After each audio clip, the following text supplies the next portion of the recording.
Madison County Fiscal Court to order. Master King. Here. Master Barger. Here. Master Hughes. Here. Master Combs. Here. Judge Clark. Here. You all have had a chance to look at the minutes of the last meeting. If there are no changes or discussion, a motion would be in order to approve those as submitted on your iPads. Second. Master King. Yes. Master Barger. Yes. Master Hughes. Yes. Master Combs. Yes. Judge Clark. Yes. Treasurer's report, Glenna? You had several things in your packet. We put in the end of the year claims, which was anything that we paid till June 30th. We also put in the end of the year transfers, and then you got this court's claims in there. I also put our fourth quarter financial statement, and this is our actual financials for the year. We ended up, our revenues for the general fund, we brought in 100.4%. Our expenditures were only at 69.8% of our budget. Our revenues for our road fund was at 99.4%. Our expenditures were at 92.6% for the year. The revenues for the jail fund was at 93%. Our expenditures were at 99.9%, which you'll see it was above. We ended up having to transfer an extra $175,000 from the general fund to the jail fund this past year. We had budgeted for $1,025,000. We ended up having to transfer $1,200,000. CSEP fund, their revenues were 34.4%. Our expenditures were at 26.4%. Our revenues for 911 come in at 98.3%, and their expenditures were only at 89% for the year. If you have any questions about any of these, if you want a hard copy, I've got it on your all's iPads, but if you want a hard copy of this, just see me after the meeting, and I'll give you a hard copy, or if anybody in the public would like a copy of it. How do we collect 104%? A lot of times we get in monies that we're not expecting. When we budget, you know, we have to take a guesstimate at what we're going to bring in, but a lot of times we may bring in more than that. Usually that's when we do a budget amendment in, but there's sometimes it just comes over a few $1,000s. I know some, go ahead, I'm sorry. That's understandable. Thank you. We had a couple things. One, we were told not to budget, and the money comes. I mean, it keeps coming, and so we just budget. It's in the new budget. We'll keep it coming. Yeah, for instance, like motor vehicle property tax come in $86,000 more than what we budgeted. So did our real property tax come in more. So, but we try to budget when we budget very conservatively on our revenue side, and you know, on our expenditure side, we try to anything we think we might have to spend. It's always good to have the percentage above coming in than Yes. percentage below going out. So, And our jail is mostly just due to state prisoners. We can't keep enough. We're overcrowded. We've got enough in jail today. 300, how many? 305. If they were all just paying, that would be great. Paying customers. Yeah. Well, we're keeping them good and They cool were, now. if they were all paying customers, we could already pay for that expansion. Yes. Okay. Any questions for Glenna? Not? You're finished out great. Surplus. Our audit should be coming out Year. soon. The state has had it for about 4 months now, and I've called 3 times, and they keep telling me it's going to be out in the next few weeks. So it should be coming out. Everything was good on it, but it should be coming out soon. Glenn and I did the exit with auditors, and they were very pleased with everything. Everything looked great. Okay, thanks, Glenn. You're welcome. We'll go into the order of business. Got a short agenda today, really. First off, got appointment Southern Madison Water Board, and I would like the court's permission to reappoint Leonard Bratcher to a term that would expire July 7th, 2018. I've talked to Chairman Todd, and Leonard has just picked up on this excellent, never missed a meeting. He's right there when they need help. Goes out of his way to do things for the water district. So at this time, I'd like the court's permission to reappoint Leonard Bratcher. So moved. Second. Master King. yes. Master Barger. Yes. Master Hughes. Yes. Master Combs. Yes. Judge Clark. Yes. Next, Scott has a little solid waste, there he is, update for us.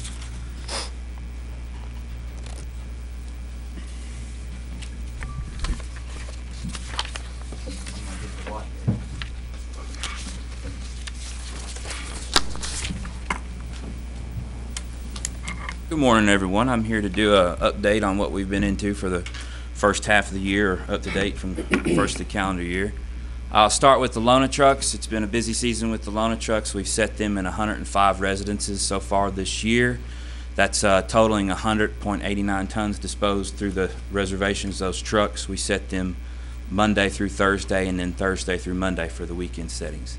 If you called the office right now, we can schedule the nearest scheduling availability is about obviously October 27th of this year. So we're running a couple months ahead of time. Everybody loves getting them, and you know, I've never heard a bad word or a complaint about anybody who gets a truck to clean out the garage or clean out the basement. It's a very, very great thing. Let me move on. Large item pickups and bin management. So far this year, we've made 236 trips for large items. That can range anything from a couch to a hot water heater there to a chair, basketball goal. Also, we've replaced total of bin-related trips. We've had about 97 of those so far this year. Sometimes our recycle bins break down, especially the older ones that were received at the first of the program, the old light blue ones that are smaller. Seems like about every recycle week a few of those break down. We've been replacing those with the larger cans that we've received over the last few years as well. Neighborhood recycling program, I'll move into that. So far up to date, we have recycled 491,310 pounds through the program since the last run. That encompasses 57 neighborhoods around the county, 3 schools, and on the ground right now we can account for 2,552 bins. Everybody participating in that program, always just another great program. Always get good kind comments about it. Scott, you might want to tell them a little bit about trying to buy some more bins. You're looking at more neighborhoods that really want to get involved with this. As we were discussing earlier this week, Judge Clark, we're actually bringing Ridgehaven on to this afternoon. We're delivering the bins today. I've got a few more neighborhoods getting polled. In negotiations with Lexington to buy 800 more containers. We're negotiating on price, so I'll keep you all updated on that. I'm trying to get the best price for the amount of bins that we're going to purchase. So, livestock removal service. There's everybody's photo last fall when the new truck came online. So far up to date, we've removed 892 livestock animals from our farms here in Madison County. Do note that I'll just give a comparison. As of back in the winter, we were ahead for the year. We're still ahead for the year compared to 2013 by approximately 230 animals at this point. A lot of that can be contributed to the winter, but it's settled back down into normal patterns of mortality for the program of request. So everything's been moving smoothly. New trucks operating. Soon be a year with it, and haven't had any kinks or problems that haven't been worked out easily. So let me touch on River Sweep. There's a photo of some Richmond firefighters there that came down and volunteered that day. They removed those 2 barrels full of water. Actually, they went up into the swift water and retrieved those. We had approximately, I counted up 119 volunteers come out on June 21st. I do not have a total statistic or number on the amount of trash that was disposed of. The State Highway Department disposed of that, and as of yesterday when I was putting the report together, I didn't have the totals, but I assume it was probably about 2 tons of trash we pulled off of the riverbanks on June 21st. It was a great event. Upcoming for the Solid Waste Department, we're going to have our annual Household Hazardous Waste Collection Day. That's when you get rid of that household hazardous waste, oil-based paints, pesticides, fertilizers, oil, antifreeze, just your average household hazardous waste that we all have sitting around our houses here in Madison County. We'll be advertising that in our local media outlets, probably have a radio commercial as well as an advertisement in both papers and on all public access channels. And I'm just going to do note, we'll probably be getting started on our fall road cleanup in early September. We're going to get a jump on it in September, work through September and October, and if we have to go until the weather dissipates in November. So There won't be any tires at this? no tires at the HHW event, Larry. Okay. We are probably scheduled, I was checking with the state the other day, we're scheduled for probably, the tire amnesty program roams around the state in the ad districts, and we'll probably be due in the spring. It's on a 3-year rotation. We had our last one in 2012, so 2015 in the spring should be our rotation for a tire amnesty. I'm hoping to hear from that. And that leads me into any questions. Sounds good. Thank you much. Good report. Good job. Thanks, Scott.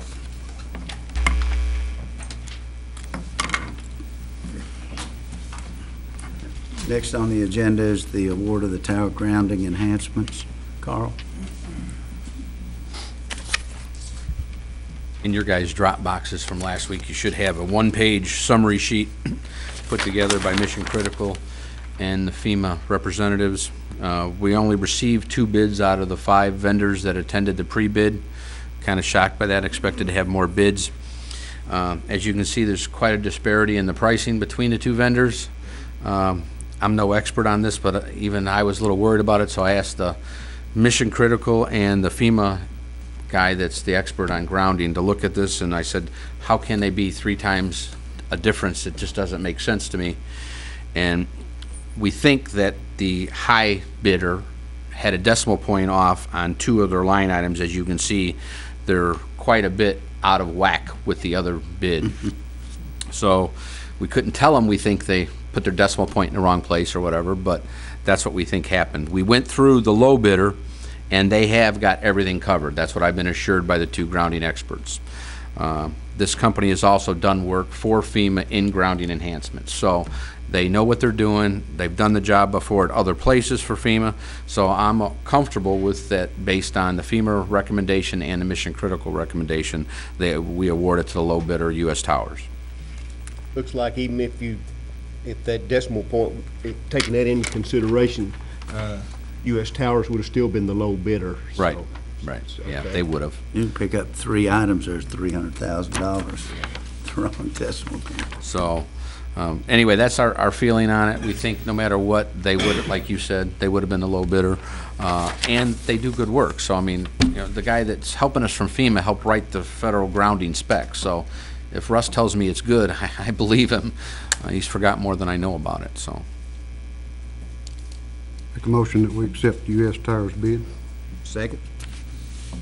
Master King? Yes. Master Barger? Yes. Master Hughes? Yes. Master Combs? Yes. Judge Clark? Yes.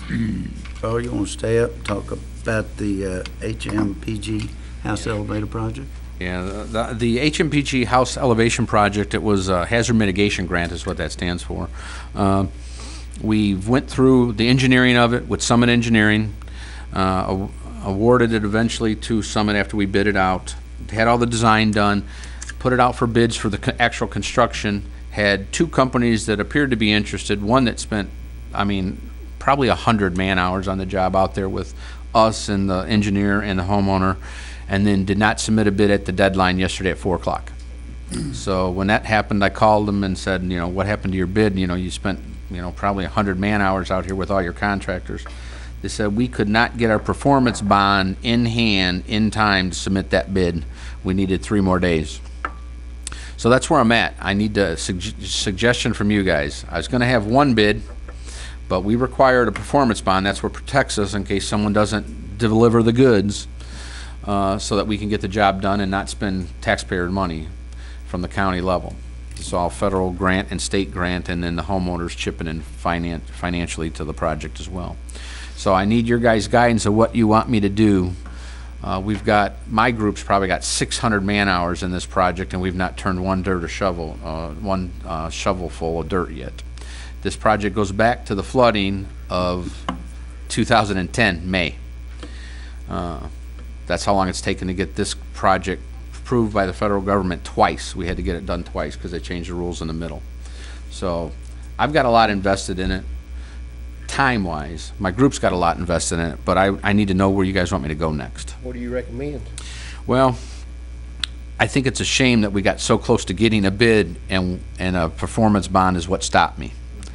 I would like to be able to extend it to the only guy that appears to be interested, to give him another week to get his performance bond in hand and submit his bid to us and see where we go from there. Now, maybe it's way over budget and we can't do the job anyway, but we're so close to finding out if we're within budget that I hate to turn away and quit now.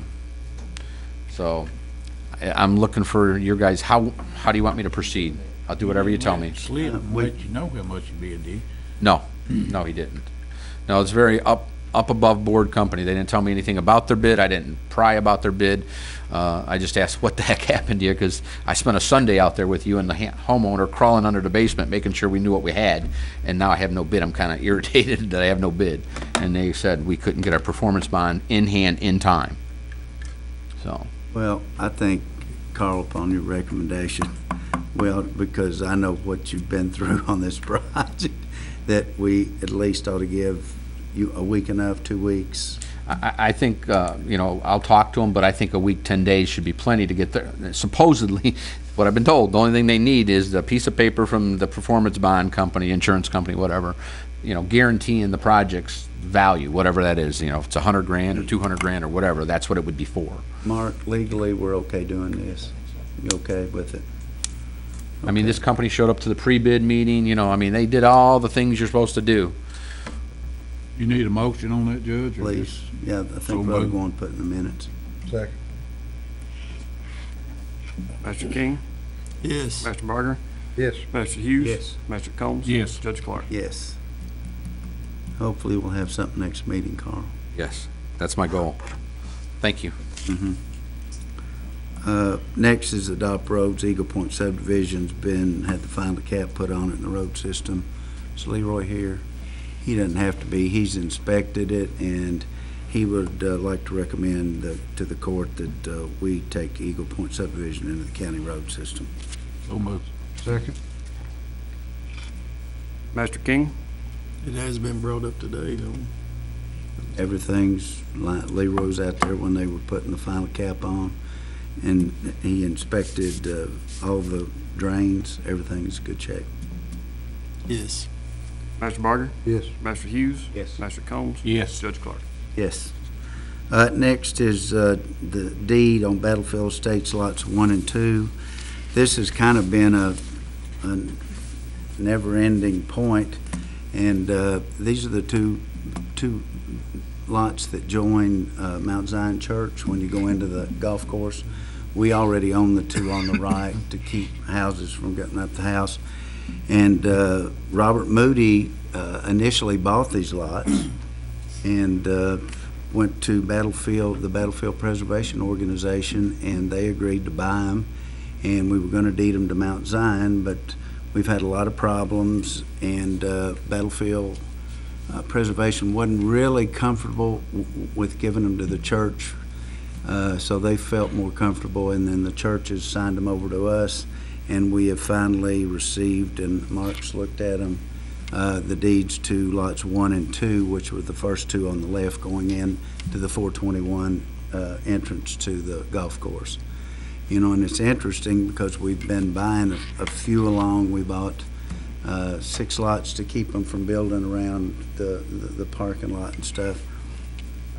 So if I'm not mistaken, I think we currently own about 13 lots at $30,000 apiece out at Battlefield, which will be part of the park and will never be sold.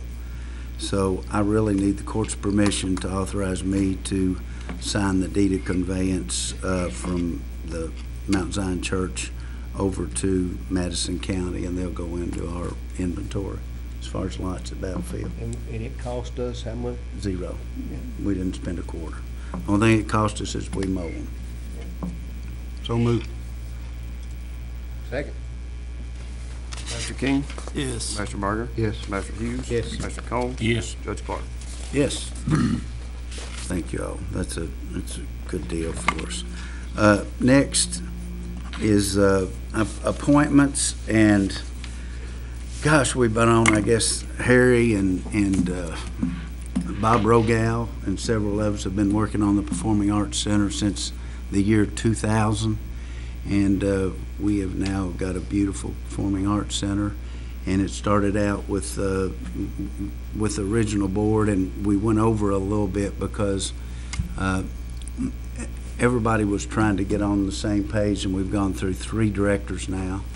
But Joel's there now, and I think we're in good shape. But 3 of the county's 4 appointments are up.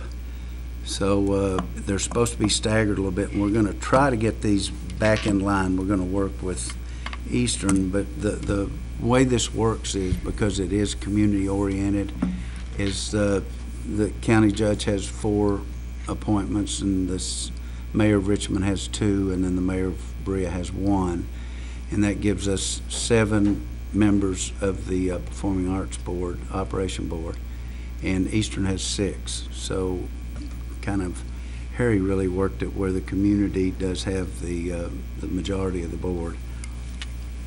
And it's time that Jan Tennell and Kathy Etson and myself come off. And at this time, I'd like to appoint 3 others, and I think they'll do excellent. They're very community-oriented, and they will do a good job for Madison County. And I guess we can do these one at a time. The first one is I would like to appoint Estelle Bayer to the EKU Performing Arts Operations Board, and a term ending in June 30th of 2017. So move. Second. Master King, Yes. Master Barger. Yes. Master Hughes. Yes. Master Combs. Yes. Judge Clark. Yes. Next one, just a great part of the community. He's involved in everything going, is Howard Miller. Howard has showed interest, came to see me a long time ago about this, and if anything came up, and I think Howard will be a great part of that board. So with the court's permission, I'd like to appoint Howard Miller to that board. So move. Second. Master King, Yes. Master Barger. Yes. Master Hughes. Yes. Master Combs. Yes. Judge Clark. Yes. And last, George Begley. George is a graduate of Eastern. He's very involved. He's on the board at the foundation. And he's very much interested in being part of that community board. So I'd like the court's permission to appoint George Begley to that Performing Arts Board. So move. Second. Master King, Yes. Master Barger. Yes. Master Hughes. Yes. Master Combs. Yes. Judge Clark. Yes. The 3 that went off there are big shoes to fill, though. I'll tell you that right now. Well, I don't know about me, but Kathy and Jan have just been nonstop on that board, and I hate to see them go, but Top shelf. it's really time to get some new blood in there. We've been doing it so long, and they're really turning the thing around. Things are going to get a lot better. Judge's report, I had a few things. Dr. Tobin has retired from the health board and also is being chairman for approximately 30 years. He told me it might be time for somebody else to step into that position, and talked to Dr. Tobin the other day, and also met with Nancy and Lloyd. And I want to brag on Greg King, because they've all said what a great member representing the fiscal court he's been on there. He's been active and involved, and they really appreciate his involvement in the health board, Greg, so I want to thank you for that. But they're having a little retirement party for him, but I don't have the date, but I can get that. Sheriff's quarterly reports in your Dropbox, and you have copies. Sheriff, would you like to say a few words about it? Everything looks good. You're right on target with every line item in your budget. Everything so far is going real good. Calls for services, emergency calls, they're up. We've been going to an audit with the state, and we'll be going to another audit as soon as that's over. So other than that, we're still doing good. We were able to acquire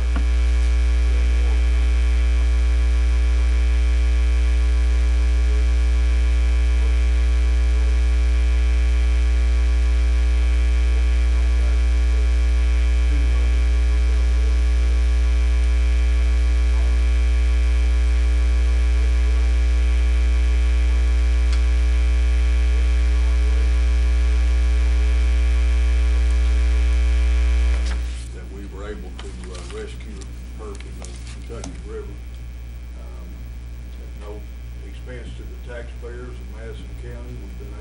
require these, and we're looking for a lot of things in the future to be able to use these for. Other than that, everything's been good. Our activity is still up. All of our paper serving is still up, so we're up and going. I think y'all doing a great job, Mike, I really do. Fair dates, July 23rd through August the 2nd. They've got a huge lineup this year. They've got, with the truck and tractor pulls and the mud runs, and they're having a demolition derby this year, along with the pageants and the cattle shows, horse shows. So it's going to be an interesting time at the fair, and they'd like to invite everybody to come out there. One thing that's close to Roger and my heart is Crow Valley Hill, which we've been working on forever. Held up telephones for about 2 or 3 months, but that's been semi-completed. We're trying to get the rock run in, let people run over that. But we will get it blacktopped before the winter, and get the grass up and the fences completed out there. And then one thing I thought was very interesting, and I got this the other day from the chamber, is the Salvation Army received 2.7 tons of food from local Richmond business, and that was Bechtel Parsons. And they restocked all the shelves in time for the key summer months, and they also contributed $7,500 in corporate and employee contributions to the Salvation Army. So this was just huge, and that's the kind of partners that Bechtel Parsons are out there. And anytime you ask for them to participate or be part of a great program like this, they step up to the plate. So I just wanted to, on behalf of the court, brag on Bechtel Parsons for that great contribution to Salvation Army. I mean, that's really good. And we'll go to comments from department heads. Carl? Also in your Dropbox, there should have been a couple dozen photos. Did those turn out right? Yeah. Dates were visible on them because we had dates on them. I didn't print out a set of them, trying to save the paper and the ink, but if you had any questions about the EOC expansion, I'm more than happy to try to answer it for you. I figured this is kind of what I would do if this fulfilled what you guys were looking for on a once-a-month basis. Drop you in a couple dozen photos when there's something to see. So any questions on the EOC expansion? We're plugging along. Things are going well. They're doing prep right now for the reinforced fiber concrete spray-on application that's going to give the building its additional strength it needs to meet the new federal standards for an EOC and a 911 center. So they're actually sandblasting the block now to make it just the right texture for that spray-on to adhere to it properly. So it's called FRP, but it's a unique application that provides strength. So that's the biggest thing going on there. This week's a big week. We've got all the visitors in from all across the CSEP footprint. All 10 counties are engaged with all the federal contractors and the regional Atlanta Region 4 for FEMA. It's FEMA headquarters. We've got what's called measles, which is the master sequence of events timeline for the exercise in September being discussed between all parties, as well as budget negotiations going on between all parties. So the Joint Information Center in Richmond's packed. We got them parking all over the place there since the EOC parking lot is not available because of all the laydown for construction. But there's 50, 60 people, and they'll be there most of the week at the Joint Information Center. So Judge and I have our time in the barrel later in the week for budget. But just have those activities going on, and just wanted to be able to answer your questions if you had any about the EOC. I looked at the pictures, they all look like it's destruction going on. Yeah, it kind of looks like a third world country site right now that's been under war, but it'll be beautiful in another 6 or 7 months. It'll start looking a whole lot different. It's going to be a great facility. Thanks, Carl. Michelle, see, we've got a report. Michelle's starting to do this on a regular basis. Thought you might want to go over with the court on this, please. Yes, sir. This is our end of the year report. When we started the program, our initial budget was $142,500. At that time, my salary was the only salary included in that financial report. My 2 other employees have not been added into that. but Glenna has taken care of that for next year, and they have been incorporated into my new budget. We took in $146,853.67, which covered our budget, including my salary, but not that of Josh and Dina's. You can see the breakdown of what we spent in alcohol monitors, GPS monitors, drug testing, refunds we had to give back for people overpaid for their days, and we gave it back to them if they got off early. Our total enrollees for the year was down.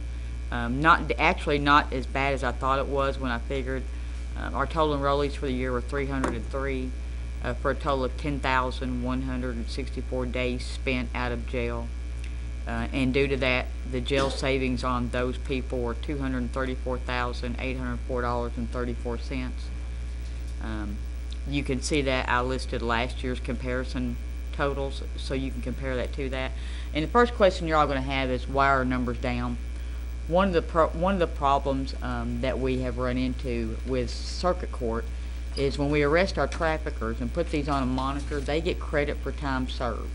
So by the time they're getting to circuit court, they've served all their time. If they were to get a year to serve in probation, then they've got their year served, they're off on the monitor out in the public, and therefore David and them have nothing to work with when they get to court to hold over their heads. So that's the problem that we run into there. As you can see, I always work really hard. I believe Ms. Ginner and the judge will tell you to save money wherever I can. I've contacted Veritrax last year and was able to negotiate a lower price on our monitors, saving us a little over $10,000. We had a drug test company we were using that I guess thought they had us over a barrel. I found another company saving us $2,000, which is actually a better test because it's what we refer to as an unadulterated test. If you drink a lot of water and you're in jail, you can literally dilute your first sample to where it's going to show clean and it's really not. Our test, we can test now if you're doing that, and if your test comes back adulterated, you'll sit there, it's not clean, it's not valid until you're clean and come out. Couple of things to bring to your note. Last year we were able to seize $30,000 on our home checks, where we went in and randomly got people that were still trafficking, finding money in their houses and more narcotics. A couple weeks ago, the Sheriff's Department was able to take possession of $15,000 of that. Out of one confiscation was $20,000. They got $15,000 out of that one. So it was turned over to them under the Sheriff's Department heading. I had a young lady a couple weeks ago. We drug tested people on July 5th. We brought them in the day after July 4th, ran them on a weekend, who looked at me and said, in all the years that she has been an adult, she could not remember spending the holiday with her children, and literally remembered it. She said, I was always stoned, I was always drunk, I was always high. And she said this was the first year I can ever remember enjoying spending the holidays with my kids, because I wasn't high and I wasn't sober. So maybe not all of them are paying attention, but there are some good stories out there and they are listening. Any questions? Doing a good job, and we might add, Michelle, that, you know, we've all met with the district courts and we had a few problems. Mark has been involved in every bit of that, and I think it's slowly but surely getting a little bit better, doing things that they would rather see. So hopefully we can get the numbers up this coming year back up to where we were the first year. And by you saying that, that reminds me too, we actually put a juvenile on a monitor a couple of months ago. The first one we had, we got a call. We do all this in confidentiality. The juvenile is issued initials and numbers. Their name are posted anywhere on our paperwork, anywhere. We try to be as confidential as we can. I'm thinking, I would like to see this expand for a couple of reasons. It's going to lower the county's expenses for paying for them in the jail and the transport cost to the jail. The second thing is, I'm not saying all our children have bad parents, by no means. But sometimes when our children get in trouble, it's a result of the way they've been raised and things like that. And this is an opportunity to get in these homes when we're checking on these juveniles and seeing, does mom and dad have drugs laying in the house? Are there things going on in the house that maybe the courts need to be aware of? So I'm thinking this might be a great tool to use to maybe benefit some of these children, get them out of the jail system onto a monitor where we can monitor them. You know, it's the social host ordinance that we've been talking about for several months kind of addresses that, because it helps hold parents accountable for what their kids are doing. Correct. And we don't really have that much accountability with parents right now. So when I worked in Frankfort, Mr. Hughes, the Juvenile Justice Department would come out, and they would take an officer with them. They would do their home checks on juveniles, and for two reasons. One, to protect them when they were doing their home checks, but also it got us in the homes where we could kind of do a visual.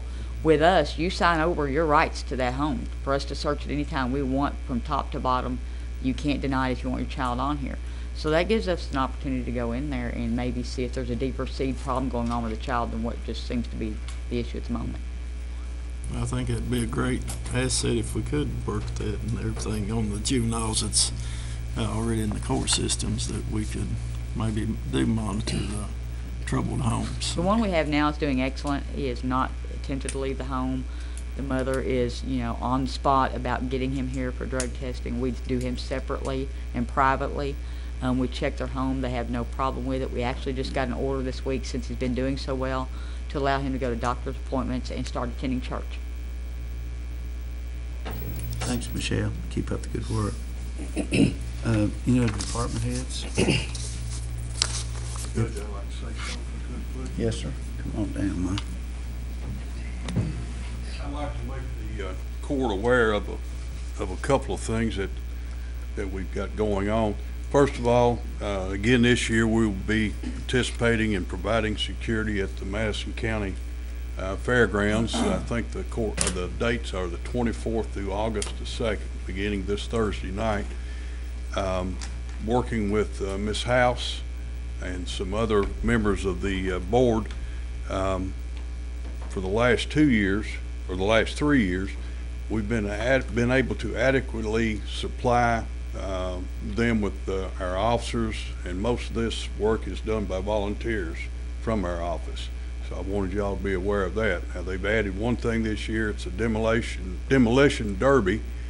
So that's going to probably bring a big crowd in. So we'll have plenty of officers staffed to handle those needs for the securing of the facility and the grounds and the crowd control.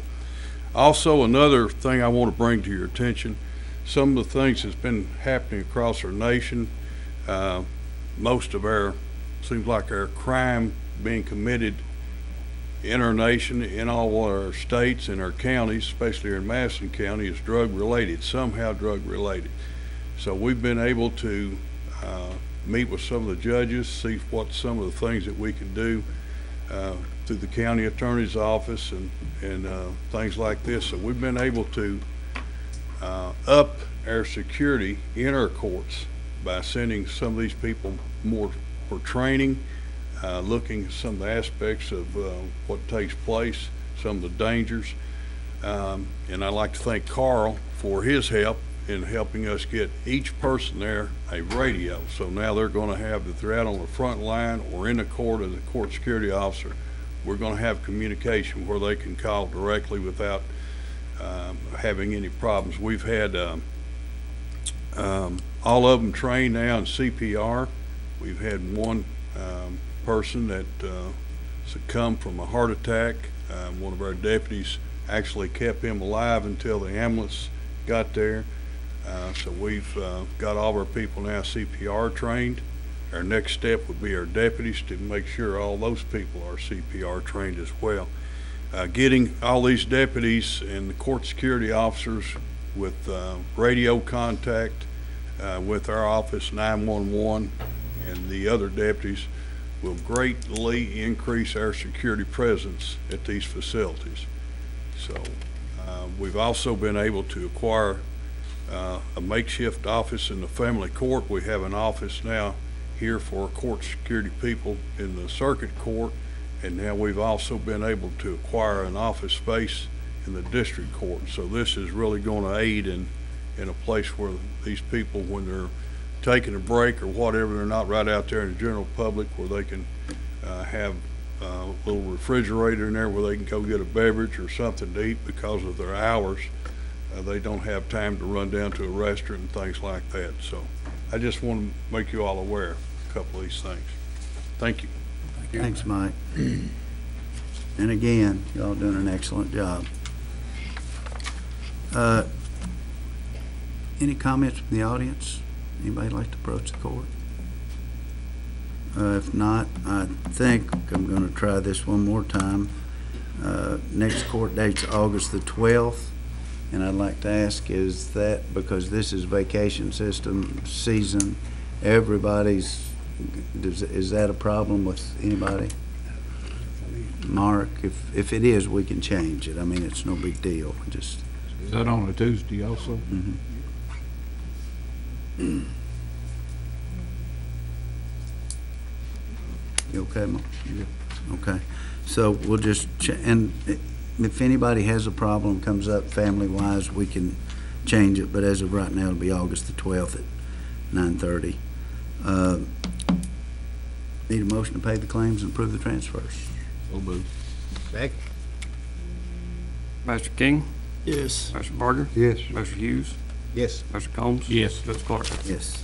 Now, I also need approval of the 13-14 year-end claims, which are those that have come in between the court meetings, and those just finish up everything and close the year out, right, Glenn? Yeah, I think y'all, didn't y'all do this last court? I think y'all approved it last court.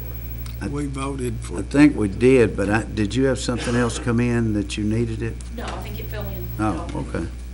That's fine. I thought you had something come in that needed done.